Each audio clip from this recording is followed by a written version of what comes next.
again. This particular conversation, we wanted to see how we can, well, we've talked about understanding each other's background, where we've come from is huge, and why we view the world the way we do is because of who we are, and a lot of it is because of our skin color as well. So not just looking at our own perception of the person and thinking we assume what the other person's thinking or feeling, but also just to ask more questions. Am I saying that right? Yeah, like, you know, what just came into my mind is one of the things that bothers me is when I am around other white people, people speak differently than they do when there's a diverse crowd. And one of the things that I have heard said that frustrates me is people saying things like, I don't know what the problem is, talking about Black or African American people saying, I don't know what the problem is, things have gotten so much better, there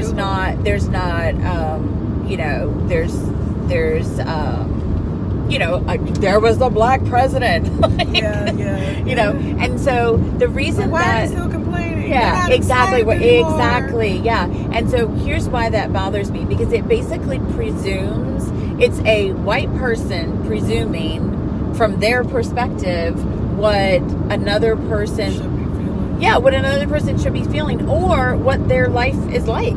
And so, like, one of the most powerful conversations that I had was with a friend of mine of just kind of, we talked back and forth with each other of, rather than me saying there is no such thing as racism, we all have equal opportunity, I asked her, have you experienced racism? Have you experienced discrimination? Have you experienced racial bias? And we were really able to, I think it's really important to let someone share. And to define their own experience. Yeah. So, for example, I obviously am a white person, and so no, I don't. Really? I don't. I know, right? I actually did have an experience. I have had an experience of racial bias and discrimination, but it was on the flip side. It was because my first year teaching, I worked in a school in Orlando that was predominantly, the majority of the teachers and the student population were African American. Okay. And so because I am, just kind of my natural personality is super like peppy and cheerleader-y. I was really... But is that a stereotype? It totally is a stereotype, but that's the interesting thing, is that my natural personality is just to be kind of happy and light, and yet because of, I believe, the color of my skin, I was treated like, you just don't understand, like I could not be a good teacher to the students because I didn't know what it was like to live in their world. I didn't know what it was like to, and the reality is that some of that was true, but I felt like I didn't have an opportunity to know what it was like to, I didn't have an opportunity, like remember back, I'm curious actually what you think about this. Do you remember back in the 80s, there were the shirts that said it's a Black thing you wouldn't understand? Mm-hmm. What's your opinion on that? Because I do think you can't completely understand. Okay. You can't. Like, you can get highlights and you can get a window or a peek into it, but you do have to, I do believe you have to live it. Just like I don't know what it's like to have white privilege. Mm-hmm. And I don't expect you to think that I could understand that because I don't have it. Right. Just as you don't have Black skin. You have to have Black skin to know what it feels like to be. I mean, and even the whole empowerment movements of Black people right now, and where we're at as a movement. Now, I'm not really power to the people kind of person, and sometimes I am, sometimes not. And usually it's more like on situations with my kids mostly. Yeah. But I think in terms of like what you see when you get me is everything I've been through. So I don't know how you could. But I do believe, now that's different from me believing whether you could teach a black child.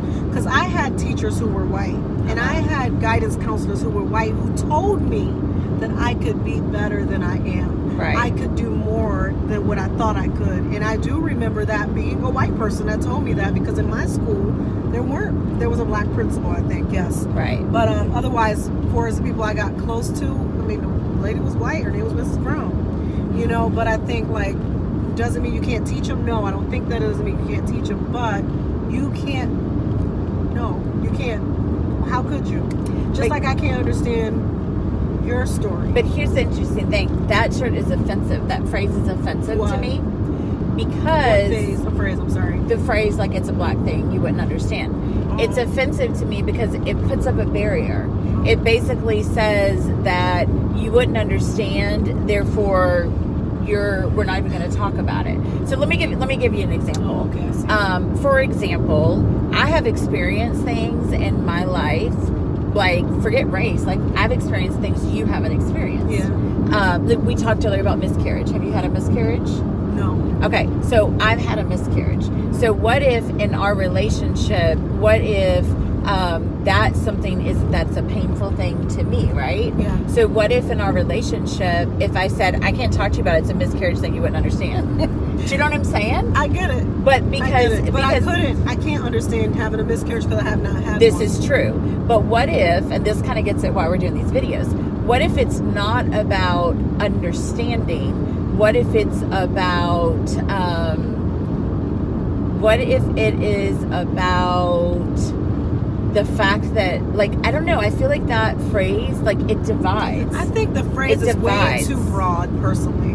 Okay. It's too broad. Yeah. Because I don't think that there's things that you could not understand about African American. There's some things that we've talked about in private that I know you do understand, and it's not, I'm learning not all of it's about African American, but I get that why some African Americans might feel that way, because their world, some people's world, is just the projects. They've been outside of the projects. But it is confusing to white people. Oh yeah. Because what it feels like as a white person is, well, I don't know what you want. Do you want me to understand? Do you not want me to understand? You know, do you want me to have compassion or not? Because it's kind of like, do you, like, because that sends a message of separation. That sends a message of division. Like, we can't be, I don't know. Do you know what I mean? Close, like, because we understand each other? Yeah, well, because...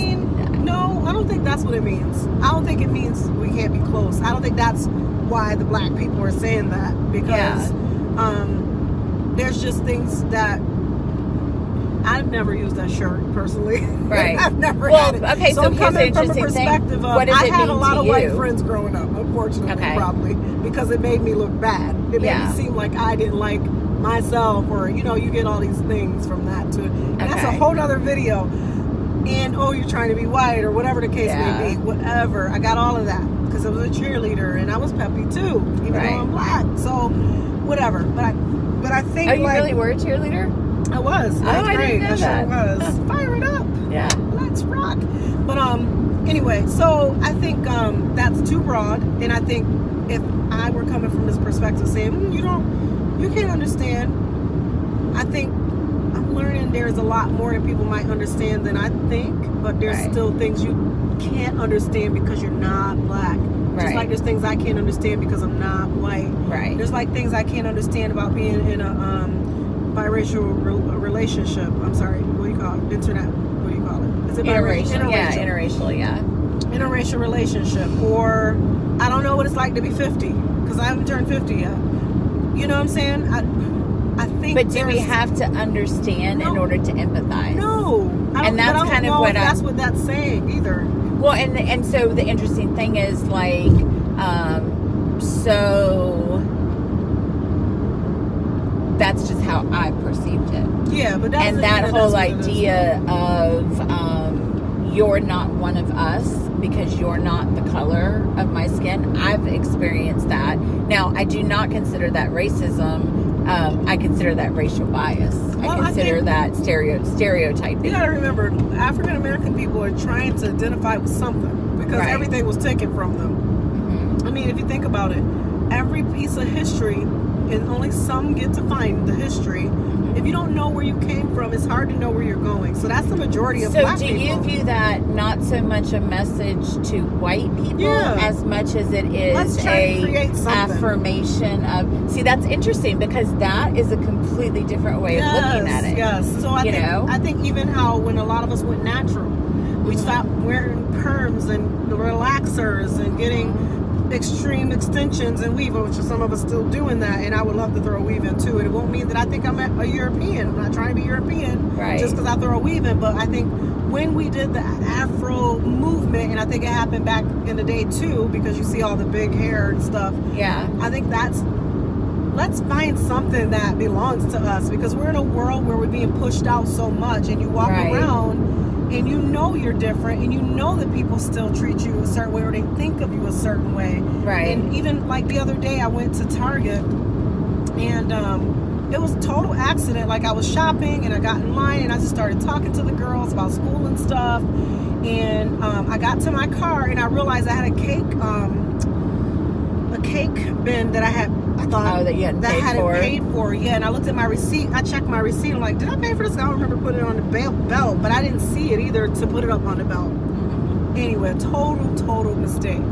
Then I come back in, and I think they were just giving me time before they ran out on me, because they really were sitting there. There was a security guard right by the door and everything. I went back to the girl, and it was a black girl at the register, so I felt super uncomfortable, and my thought was go back to her, because I don't want to think we were trying to do something. And a lot of times I won't even go to a black girl at a register, because I don't want to think we know each other, because a lot of times y'all know each other, y'all in conspiracy with each other. Interesting. And I'm telling you, we don't have to say it. None of us have to say it. We just know it. And sometimes we'll joke like, you don't want them thinking, and we know, so I'm gonna go over here, girl. And we do that, especially the ones who are trying to be honest. And I'm not saying all black people aren't honest, but most of us are really trying. We're like tired of walking around feeling like but it's the thing, like even my sons, I don't let them. They had gotten some Nerf guns, and they were watching these little white boys on YouTube going around and doing drive-bys. I said, y'all can't do that. I had a horrible dream the night before. I was like, y'all cannot go around having drive-bys. One of the boys down the street, white boy, down the street, and I said, white boy, where's my white friend? Anyway, he broke Aaron, my son's bow and arrow when Aaron was trying to shoot him. He was super offended, and I thought, why? And not Aaron wasn't. The boy down the street, super offended by Aaron like shooting at him. They were just having fun. So Aaron was shooting at him. My boys play with guns. But I told the boys, I said, you know what? Do it in the house. Something in my spirit is like, guys, y'all can't do that without people getting super. I don't know why. I have no idea. But 10-year-olds are getting shot. You know what I'm saying? So I said, my son's 10. I gotta be careful, and he's dark. People are like, I just gotta be careful. And so yes, I've had that talk with my son, because I'm like, you can't do what your white friends are doing. You got a bunch of white friends, they're doing all kinds of stuff. No, they can do all those fun little things. You see them YouTube videos. I'm sorry.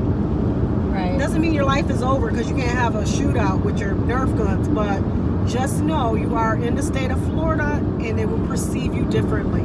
If you so you can't come running up, ambushing people, having fun. No, doesn't work here. And I don't want you doing that. Period.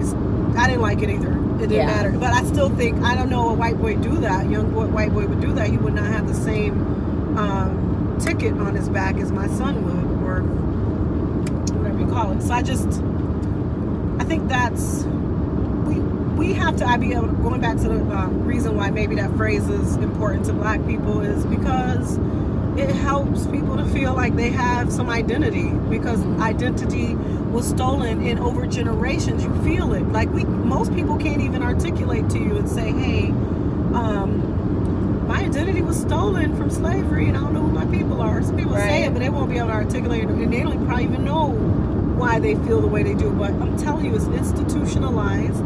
It is very deeply rooted, and even like a lot of the